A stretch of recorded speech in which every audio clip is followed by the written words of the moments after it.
მოგესალმებით.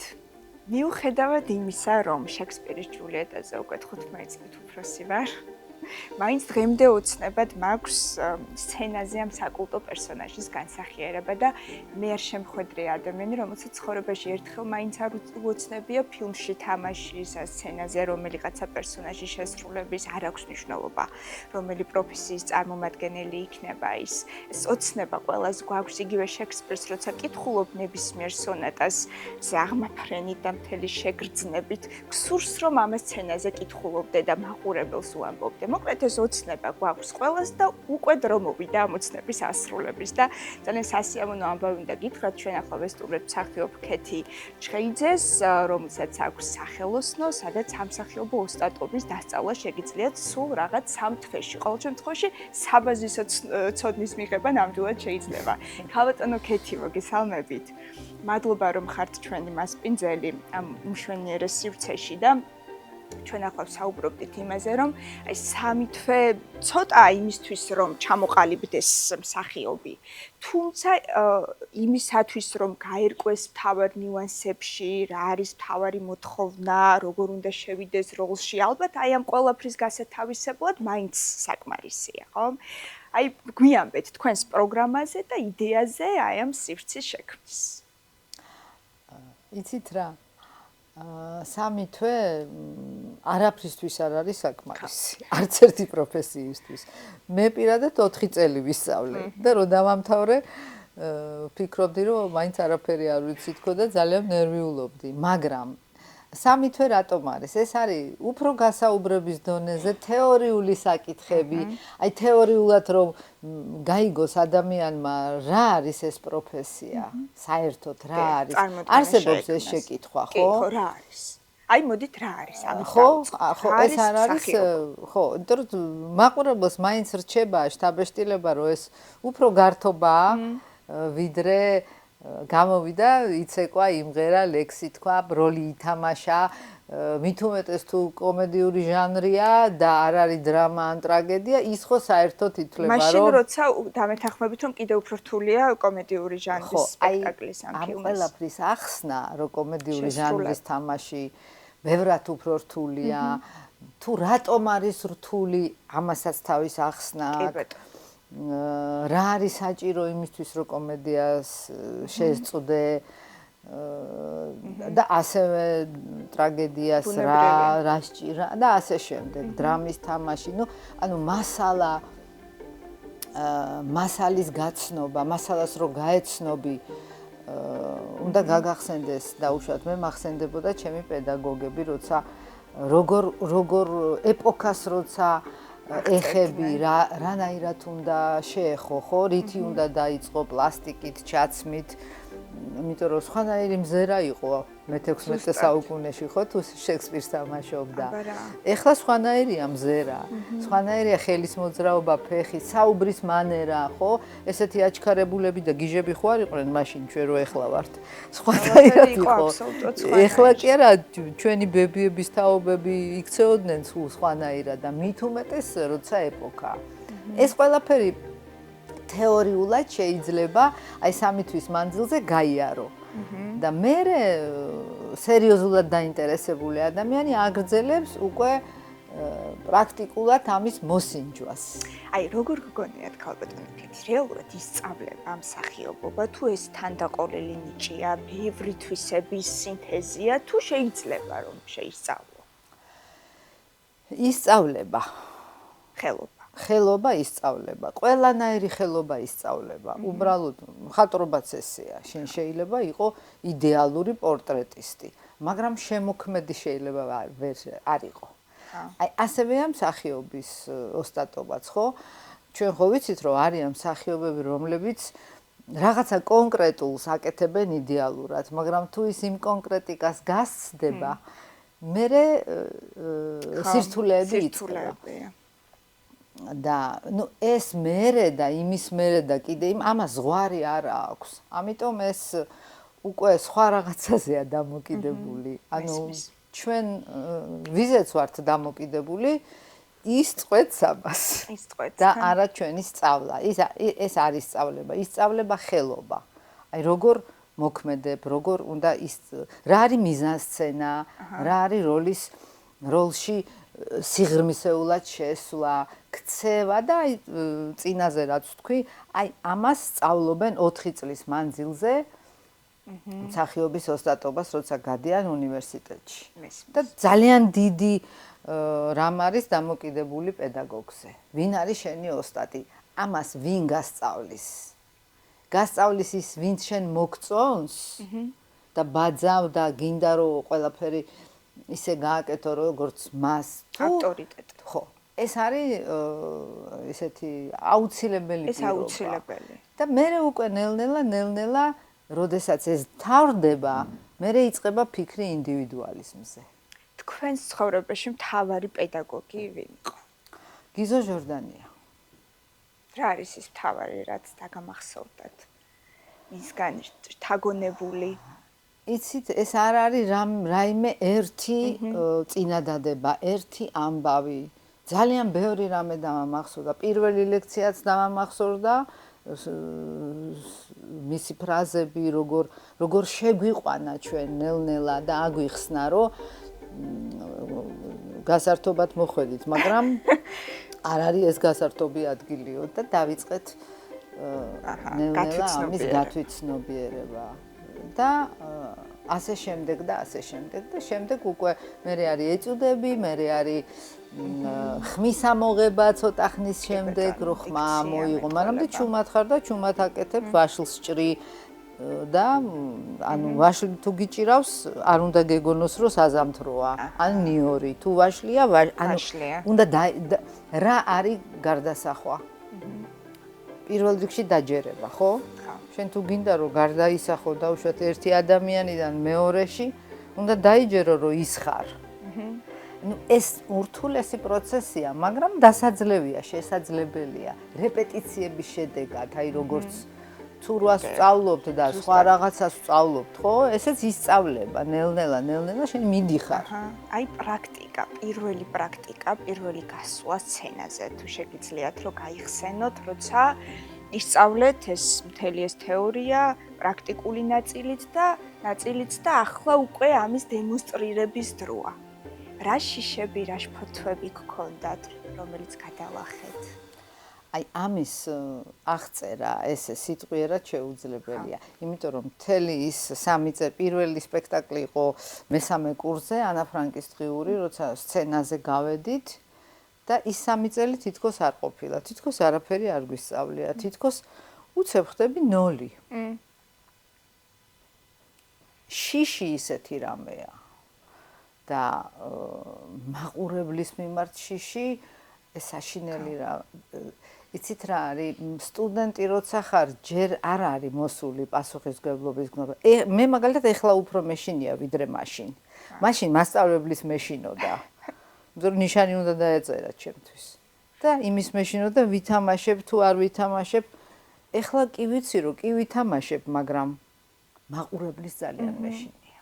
ანუ მეშინია რისი გავაწბილებ მე მას თუ არა.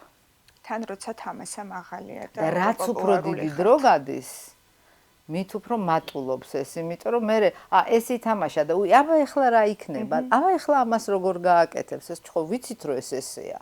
და შენ თავსაც ეკითხები, ვაიმე რა მეშველება. ალბათ საკუთარ თავსაც ეჯიბრებით, ხო? საკუთარ თავსაც უწესებთ ამ გამოწვევებს, რომ აი კომედიაში გავამართლე, მოდი ახლა დრამაში ვნახოთ ან პირიქით. აი ეს მომენტი რომ გაიხსენოთ, როცა აღმოაჩინეთ, რომ შემიძლია. აი მე ვაჯობე ჩემს თავს. ყველაზე რთული გამოწვევა. იცით რა არის? ეს სიტყვა შემიძლია. როგორ გითხრათ? ალბათ არივარგებს. იმიტომ რომ ჩვენ ვცდილობთ, რომ აი ყოველთვის კითხვის ნიშნის წინაშედ გეხარ და ამბობ, რომ არ ვიცი, ნახოთ იქნებ შევძლო. დამოკიდებულება ესეთი მე ესეთი მაქვს, იმიტომ რომ ბოლომდე როცა ჩემ თავს უყურებ, როგორც ყველა პროფესიონალი არტისტი, არ მომწონს, იმიტომ კი არა რომ ცუდია. სულ ვეძებ მინუსს. და ვპოულობ ამ მინუსებს. ვხედავ, რომ აი აქ არ უნდა დამჯდარიყავი, უნდა ამდგარიყავი, ასე არ უნდა მეთქვა, ისე არ უნდა მეთქვა. ეს მარტო მე არა ვარ ესე. ზოგადად არსებობს რაღაცა ოქროს წესი, ხო? ოქროს წესი მდგომარეობს იმაში, რომ თუ შენ აკადემიური თეატრის მსახიობი გქვია, შენ ვალდებული ხარ რაღაც გარკვეულ სიმაღლეზე იყო. და მოგეთხოვება ვალდებული ხარ კომედიაც თუ ვერ ითამაშებ ხა სხვა ითამაშებს არ დაგჯიან ხო მაშინ სხვა ითამაშებს და ასე შემდეგ და რასაც დაგავალებენ და გაგანაწილებენ შენ ვალდებული ხარ შეწვდე ამას და გააკეთო შენი საქმე როგორ გააკეთებ ამას მე ამ პროფესიის თელი სირთულე იმაშია რომ შენ არ წვიტავ ამას წვიტავს მაყურებელი არც თეატრსოდნე, არც ამის მცოდნე, არც იმის მცოდნე, მაყურებელი. არიტაში შედგა. ესე იგი შედგა. იყიდება ბილეთი? სისულელეა? მაინც კარგია ესე იგი. თან რაღაც მომენტში რეჟისორიც ბევრ ამას წყვეტს ხომ, ბუნებრივია იგივე ხა ის ვახსენეთ რომ მე თუ ვერ ვითამაშებს, ხო, მე თუ ვერ ვითამაშებს, სხვა ითამაშებს. ეგეთი მომენტი გქონიათ რაღაც იმედგაცრუების, როცა სასურველი როლი სხვამ შეასრულა და თქვენ არ შეგხვდათ. ალბათ იგიც მტკივნეულია არა მსახიობს. ალბათ ამისთვისაც მზად უნდა იყოს ადამიანი. როცა ჩავაბარეთ ინსტიტუტში, ჩვენმა პედაგოგმა გიზო ჟორდანიამ გაგვაფრთხილა, რომ ეს ასე იქნება. იქნება გაწმილებები, იქნება დიდი პაუზები, იქნება ტირილი მეთგაცრუება. და ყველა ეს არის ამ პროფესიის ნაწილი, ვინც უძლებს ამას. ის მიუყვება ამ გზას. შვიდად წყნარად ტკივილებით რასაკვირველია, მაგრამ არის დიდი სიხარულიც ამავე დროს და ასე შემდეგ. და ვინც ვერ უძლებს ის ვერ უძლებს. ხო. ხო. ემოციურ მდგრადობას ძალიან დიდი მნიშვნელობა აქვს. აი ამ კურსის იდეის აღწერას როცა ვკითხულობდი, ისიც იქაც იყო ხაზგასმული, რომ გარდა იმისა, რომ ამ ხელობას შეისწავლიან, ამას გარდა ბევრ ნიშან-თვისებას გაითავისებენ, იგივე საკუთარი თავის წარმოჩენა, პოზიციონირება და საკუთარი თავის კვლევა ძიება, გათვითცნობიერება საკუთარი თავის. აი რა როლი აქვს მსახიობის შემოქმედებაში? აი ამას საკუთარი თავის შეცნობა, სიღრმეს. მოეთხოვება მსახიობს, რომ იყოს ღრმა ადამიანი, ღრმა ბუნების მქონე ადამიანი? თუ სერიოზულად მიუდგები შენ პროფესიას, მაშინ ეს არის უპირველესი თვისება. და განსაკუთრებით კინოში. იმიტომ რომ თეატრში შეიძლება რაღაცნაირად ცოტა შეგფუთოს რეჟისორმა, ცოტა უკან ჩაქციოს და ძალიან კარგად აღარ ჩანდეს შენი გამომეტყველება. ანუ გამომეტყველება, რომელიც შეიძლება არაფრის მთქმელი იყოს. ნუ კინოში ახლა თუ ისეთ როლს თამაშობ, სადაც ლაპარაკობს შენი სახე, თვალები და კიდე არის მსხვილი პლანი, ხო? რა უნდა ქნა? ზოგჯერ არის, რომ არაფერს არ თამაშობ და ფიქრობ. და ეს არის საჭირო ეპიზოდში, რომ ფიქრობ და ოღონდ მართლა ფიქრობ, ეხლა სასაცილოდ გამოიყურები, როდესაც თამაშობ, რომ ფიქრობ, ხო? და როცა მართლა ფიქრობ, ესე იგი უნდა შეგეძლოს ფიქრი. და ამ შემთხვევაში მსახიობისთვის აუცილებელი, ანუ რაღაც გარკვეული დონის ინტელექტი აუცილებელია, ინტელექტუალური განვითარება, რომ შენ თვალებში იგრძნობოდეს აზრი. და ზოგჯერ შეიძლება ის იქამდეც მივიდეს არტისტი თავისი მუშაობის პერიოდში, რომ ისიც კი გამოჩნდეს, რაზე ფიქრობს. აი ეს უკვე საერთოდ. ეს არის, ამას ქვია მსახიობის ოსტატობა. კი ბატონო. აი რადგან შევეხეთ კინოს, მოდით ნუნუკაზე ვისაუბროთ თქვენს მიერ განსახიერებულ პერსონაჟზე, სერიალში ჩემი ცოლის დაქალები. დაახლოებით 10 წლის განმავლობაში ვუყურებდით ნუნუკას, რომელსაც თავისი ფუნდამენტური დატვირთვა და თავისი ნიშა ჰქონდა. ბუნებრივია ამ პერსონაჟის ხასიათზეც მოგვიყევით რითგან სხვავდება და რაღაც აი თეატრის რუტინიდან გადმორთვა კამერების წინ თამაში თან უნდა იყოთ მაქსიმალურად ავთენტური, იმიტომ გარკვეულ გამოწვევებთან არის დაკავშირებული ხოლმე კამერების წინაშე მუშაობა თან ბუნებრივად რა შეგძინათ ამან? იყო თუ არა რთული ეს ერთი მედიუმიდან მეორეზე გადმორთვა? იცით რა რთული იყო რასაკვირველია, მაგრამ დიდი სიხარული მომიტანა ამ როლმა. მით უმეტეს 10 წელი ცოტა არ არის და აი ნელ-ნელა მე ქეთი დევდარიანი სცენარისტი ძალიან მიწყობდა ხელს იმაში, რომ მე როგორც არტისტს შემძლებოდა სხვადასხვა ნაირად გამომემჟღავნებინა ამ პერსონაჟის თვისებები. და ეს არტისტისთვის ეს ბედნიერებაა. თუმცა მანამდე მე კამერის წინ ვიდექი და ყავადალუდი იყო და კიდე ტელესერიალი იყო, კიდე შუა ქალაქი იყო და რაღაც პატარ-პატარა დანარჩენი, მაგრამ ეს უფრო სერიოზული ნამუშევარი გამოვიდა, იმიტომ რომ ამის საშუალება მომეცა. ხომ, იმიტომ რაღაც სინთეზურია ჩემთვის როგორც მაყურებლისთვის, ეს არ არის კომედიური პერსონაჟი, არის ამ ქალში თავისი რიგი დრამა, ქალი, რომელიც საკუთარ თავზე იღებს ბევრ პასუხისმგებლობას, იმიტომ რომ უწევს, მამაკაცები არიან თითქოს სუსტი მის ფონზე და უწევს აი ოჯახურ ყოფით საკითხებზე თავად აგოს პასუხი. აი რას გვეტყოდით ნუნუკაზე, რა იყო ეს მთავარი ტვირთი, რაც დაჰქონდა თავისი ზურგით ამ პერსონაჟს, რომელიც ესე გვახალისებდა, თუმცა ამ ყველაფერში იყო თავის დრამაც. ეს არის თითქოს აი ბოდიში რომ გაწყვეტინებთ, რაღაცა ქალურ ფემინურსაც მოკლებული იყო და რაღაც მომენტში საშუალება მიეცა, რომ ეს ფემინურობაც გამოემჟღავნებინა, ეს იყო ძალიან საინტერესო ტრანსფორმაცია თქვენი პერსონაჟის, თითქოს მოულოდნელი, მაგრამ ძალიან რეალური. ხო, იმიტომაც დაიხია უკან და თქვა უარი.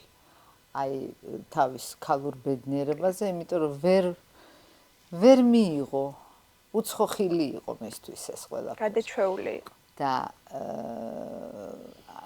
ქეთის ეს ტკივილი უნდოდა რომ უბრალოდ რომ დაენახებინა მაყურებლისთვის, მაგრამ თვითონ ჩუცუდოდ ჟანრობრივად არ იძლეოდა მეტის საშუალებას.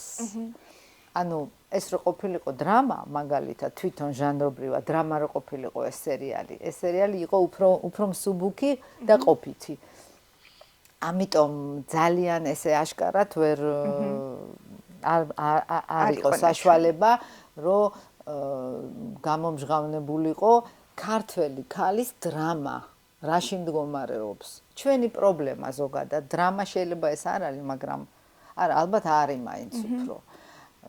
როგორ ცხოვრობენ ქართველი ქალები ქალაქში, პროვინციაში, სოფელში, რა პრობლემები აქვთ, როგორ იჩაგრებიან, როგორ ცდილობენ, როგორი ნიჭიერები არიან, მაგრამ ეს არავინ არ იცის და ასე შემდეგ და ასე შემდეგ. აი ამის ჩვენება გვინდოდათ და რაღაცილად გამოვიდა. ყოველ შემთხვევაში ზედაპირული მაყურებელი იცინის და მისთვის სასაცილოა ეს ქალი, ხოლო არაზედაპირული და ცოტა ღრმა ადამიანი შეიძლება იტიროს კიდევაც. აი სწორედ მაშინ, როცა მე სასაცილო ვარ, აი სწორედ მაშინ იტიროს ვიღაცა სხვა მაყურებელმა, რომელიც ხვდება, რომ აი ამ კომიზმის უკან არის დიდი სიმძიმე. ეს როდესაც გამოდის, თუ გამოვიდა ეს, რაღაცა მომენტებში გამოდიოდა. და ამიტომ აღვნიშნე მე, რომ ეს ჩემთვის იყო ძალიან მნიშვნელოვანი სამუშაო. ვინ არის თქვენთვის ყველაზე მთავარი შემფასებელი, ვისი აზრიც განსაკუთრებით მნიშვნელოვანია თქვენთვის? ვისი კომპლიმენტიც ყველაზე ტკბილია და ვისი, მე ვიცი, რაღაც შენიშვნაც ყველაზე გასათვალისწინებელია? იცით რა, ის ადამიანი აღარ არის ახლა. მე ზეგან დავასახელე გიზო ჟორდანი, ამიტომ ის იყო ჩემი ბიძა, რომელმაც მე გამზარდა, როგორც არტისტიც გამზარდა და როგორც ადამიანიც. მაგრამ მას მერე რაც ის აღარ არის, ალბათ უფრო ჩემი შვილები. იმიტომ რომ მე მგონია რომ არ მომატყუებს. ისინი გულწრფელები არიან ძალიან. თუ არ მოეწონა, მაინც ეთყობა და ეს თუ არ მოეწონა, ესე იგი არ ვარგა. როგორ აღიქვამს ახალი თაობა თეატრს? როგორი მაყურებლები არის? მე მგონია, რომ ძალიან კარგი. დადიან თეატრშიც. კი, დადიან. და ძალიან კარგები არიან და საინტერესოები და თანამედროვე მაყურებელი არის თუ შენ ვერ გაუგებ. აი რაღაცა ხო იცვლება. და ჩვენ ამის დიდი მაგალითები გვაქვს, ხო? მე მოვესწარი მაგალითად იმ ეპოქას, როდესაც შეიცვალა. ძალიან პატარა ვიყავი, მაგრამ ეს იყო ერთი ეპოქა, რაღაც ჰეროიკულ, ესეთი ცოტა ყალბი, ცოტა დამთავრდა და დაიწყო როგორა ვთქვათ, აი ძალიან ნათელი რო იყოს, დაიწყო სესილია თაყაიშვილის ეპოქა, ანუ სერგო ზაქარიაძის. აი ესეთი ნაღდი, ნამდვილი ძალიან. ოღონდ ეს ეპოქამ მოიტანა, რომ გახდა საჭირო უკვე ასეთი თამაშის ხერხი. აი ეს წამღერებული, რომელიც ის არაჩვეულებრივი იყო და ხალხი ტიროდა და ხელში აყვანილი დაყავდათ ვერიკო ნანჯაფარიძე და ის თაობა, მაგრამ დამთავრდა რაღაცნაირად და დაიწყო შემდეგი და ალბათ ეს არის ალღოს აღების უნარი, უნდა კონდეს მსახიობს, რომ რაღაცა დამთავრდა და იწყება ხო, აი დამთავრდა მაგალითად შენელებული პროცესი. კი ბატონო. ის პროცესი, რომ შენ შეგეძლო 6 თვე გემუშავა დოსტოევსკიზე, შექსპირზე. ეხლა 1 თვე გაქვს. თუ არ გინდა, წადი. და თუ უნდა ეჭიდაო და ეხლა გამოხვიდე და როგორ შეიძლება და ეს ცხოვრებად დაიწყო ამაზე ტირილი და გოდება სისულელეა. ახალგაზრდას არ ესმის. ახალგაზრდას ესმის, რომ 1 თვეში უნდა გაკეთდეს, ესე იგი უნდა გაკეთდეს.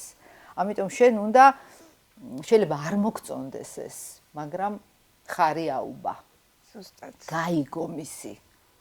მისი მოცემულობა სხვანაირია, მისი ტემპორიტმი სხვანაირია. 50 კაცს ელაპარაკება 50 წუთში და ეხლა 3 თვე დადგამს ის და 6 თვე არ ჭირდება იმას ეს.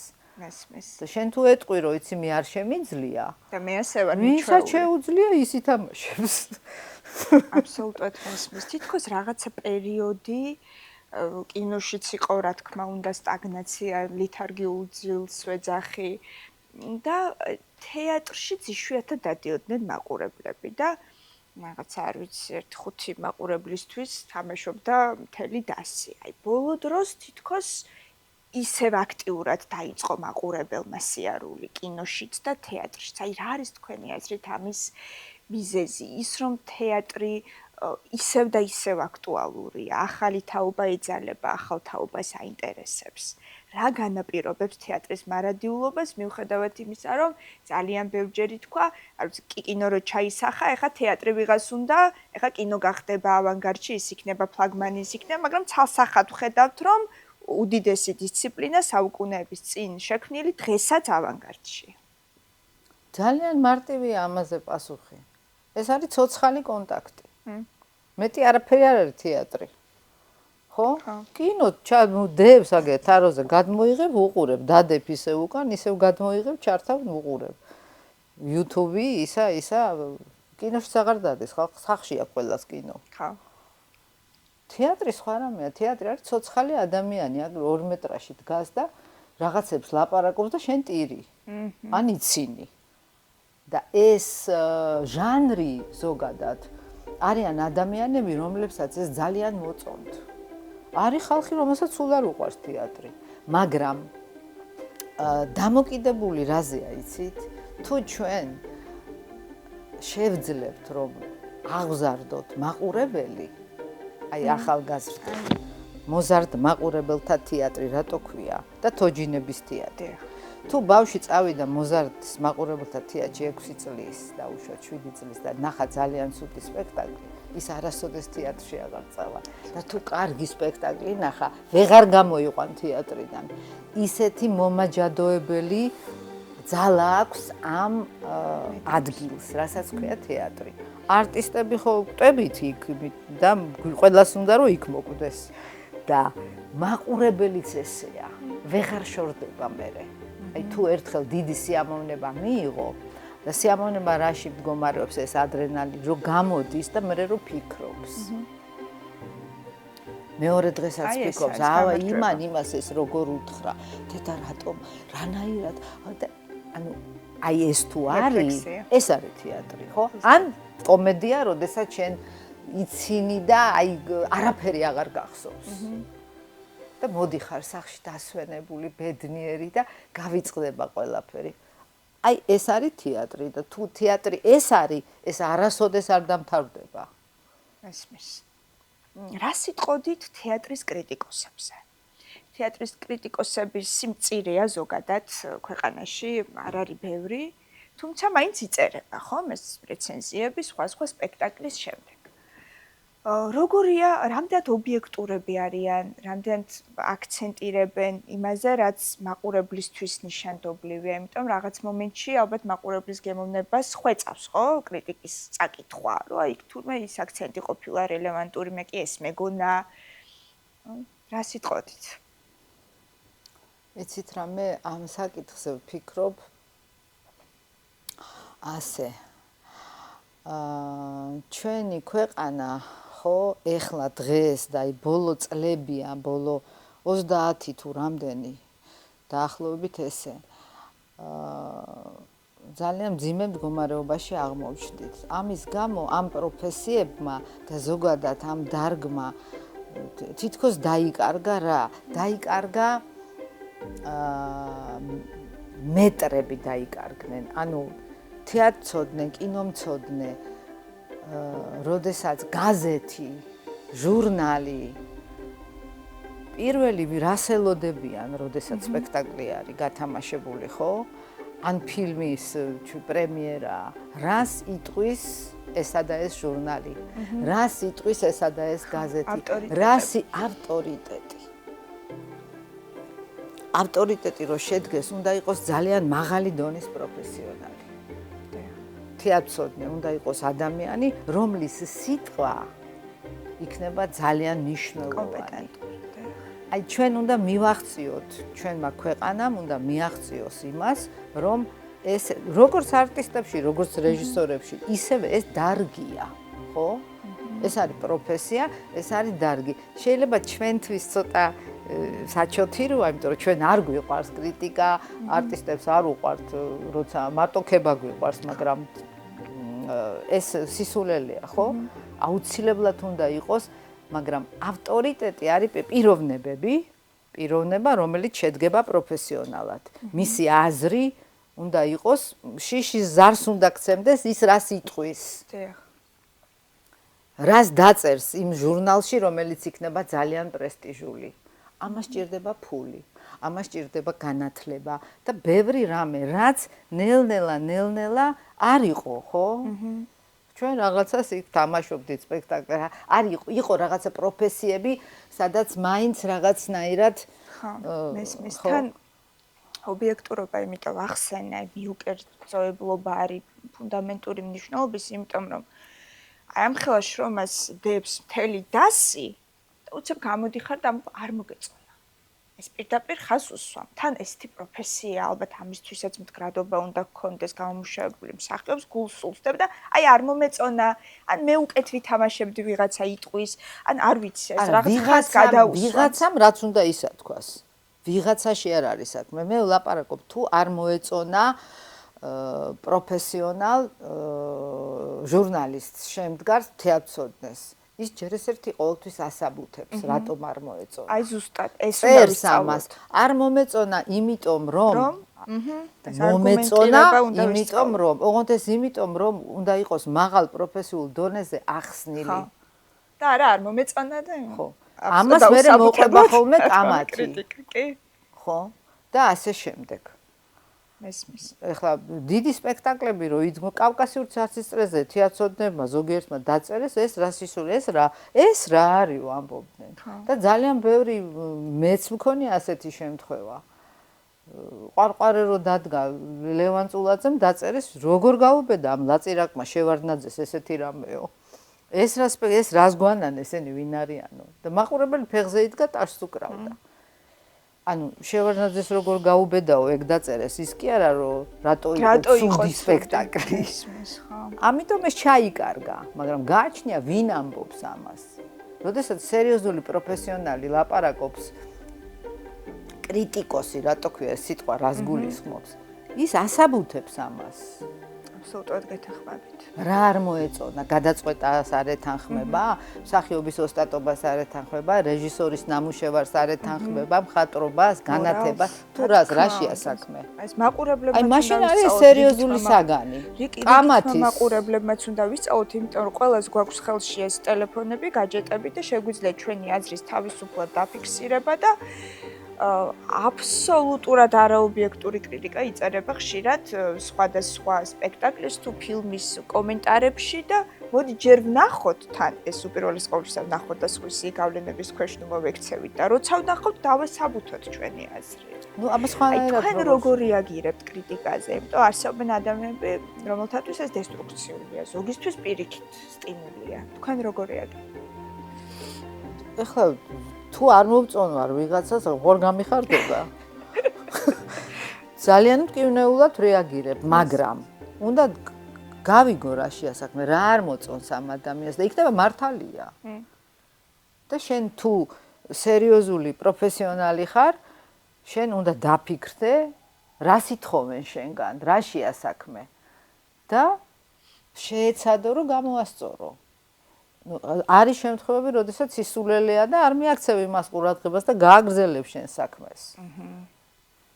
ხვდები ყოველთვის რა, ეხა ინტრიგაა ეს და მაიმუნობაა, თუ არის სერიოზული შენიშვნა, რომელსაც ყურადღება უნდა მიაქციო. და გაითვალისწინოთ.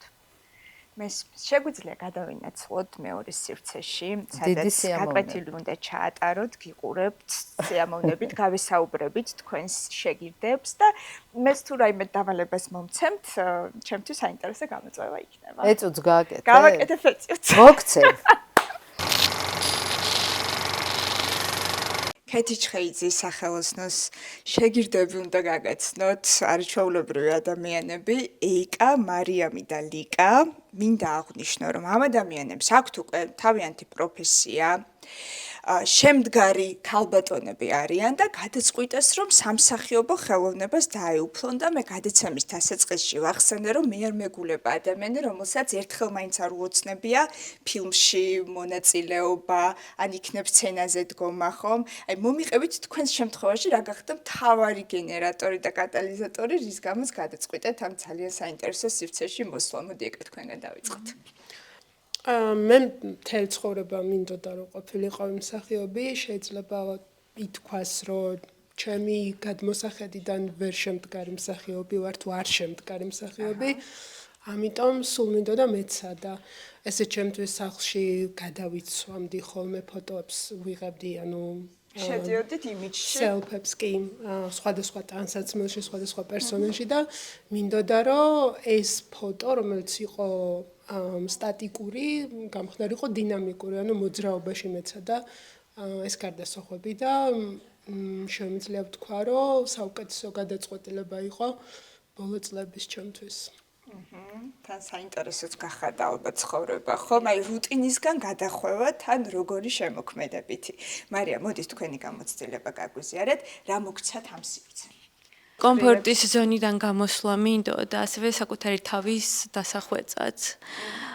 და რაღაც ასევე მე თვითონ მხატვარი დიზაინერი ვარ და ჩემ შემოქმედებაშიც მინდოდა რაღაც ნაწილი შემომეტანა რა ამ პროფესიიდანაც და უფრო გამემგრავალფეროვნებინა და ეს იყო ალბათ მამოძრავებელი მთავარი. მესმის.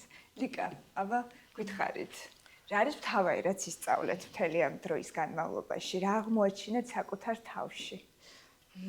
ძალიან საინტერესოა ის, რომ სხვანაირი კუთხიდან განახებს საკუთარ პიროვნებას, ანუ რა შეგიძლია, მაგალითად მე ჩემი პროფესია არის ფინანსები და იმდენად შორს ვარ ხელოვნებისგან, ალბათ ხვდებით ხო, რომ ანუ მოწყვეტილი ვარ ამ სფეროდან და ისე მარტივად შეგვიყვანა ამ სფეროში და სხვა ხასიათის ნიშნები გამოვავლინე, რომ თან სასიამოვნო იყო, თან აღმოჩენა იყო ჩემთვის ეს და აი უფრო მრავალმხრივი ცხოვრება ყოფილა, ხო, ფინანსები და ხელოვნება.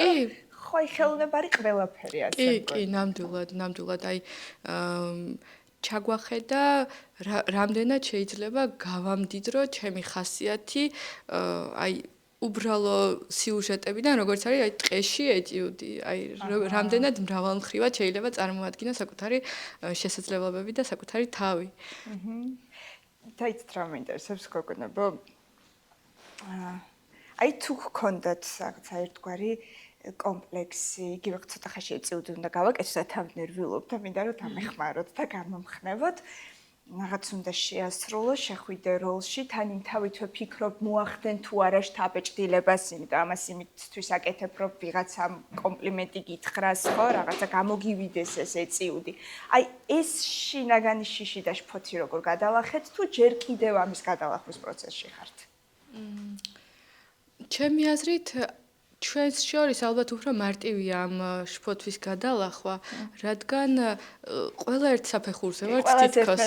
ყველა დამწყები ვართ და ამიტომ უფრო მარტივია, რომ ეს სტრესი გადალახო და თან გარემო იმდენად მშვიდია და ქეთიც იმდენად გვეხმარება, რომ რაღაცა თუ არ გამოგვდის, აბა ესე სცადე, აბა აქედან მივუდგეთ და ასე შემდეგ, რომ ჩემთვის უკვე აღარ არის რთული. ალბათ დაამატებს რომ მარიამას გვეტყვი. ესე ნუ დღესაც ყოველი რეპეტიცია რაღაც გამოწვევა არის თავთან რომ რაღაცნაირად გადალახო რა ეს რიდი და ქალბატონი ქეთი ძალიან გვეხმარება ამაში. დარწმუნებული ვარ. მადლობა გოგონებო.